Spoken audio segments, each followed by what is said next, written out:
আমি শুনেছি এই মাহফিল করার জন্য নাকি কোনো জায়গায় অনুমতি নেওয়া লাগছে। কারো কারো পছন্দ হয় নাই, আফসোস আফসোস। আমি জানি না তারা এখানে এসছেন কিনা। আমার ইচ্ছা করে আমি তার কাছে গিয়ে বলি, ভাইয়েরা আসেন, কি আলোচনা হয় শোনেন। এখানে শফিকুল ইসলাম মাসুদ ভোটের কাঙাল হয়ে আসে নাই। এখানে আবুল বাশার হেলালি বাংলাদেশ জামাত ইসলামী রাজনীতি করার জন্য আসে নাই। শফিকুল ইসলাম মাসুদ যদি পাবলিক ফিল্ডে এখন রিকশার উপরে দাঁড়িয়ে কথা বলা শুরু করে, আপনাদের এর চেয়ে বেশি রাস্তায় জড়ো হয়ে যাবে। জামাত ইসলামী ধোঁকাবাজি করার জন্য এরকম একটা মাহফিল করে জামাত ইসলামের দাওয়াত আপনাদের দিতে হবে, এটা জামাত প্রয়োজন মনে করে না।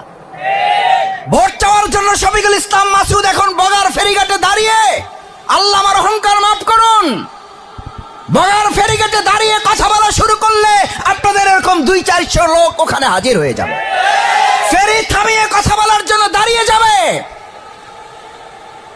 কি ভাবছেন?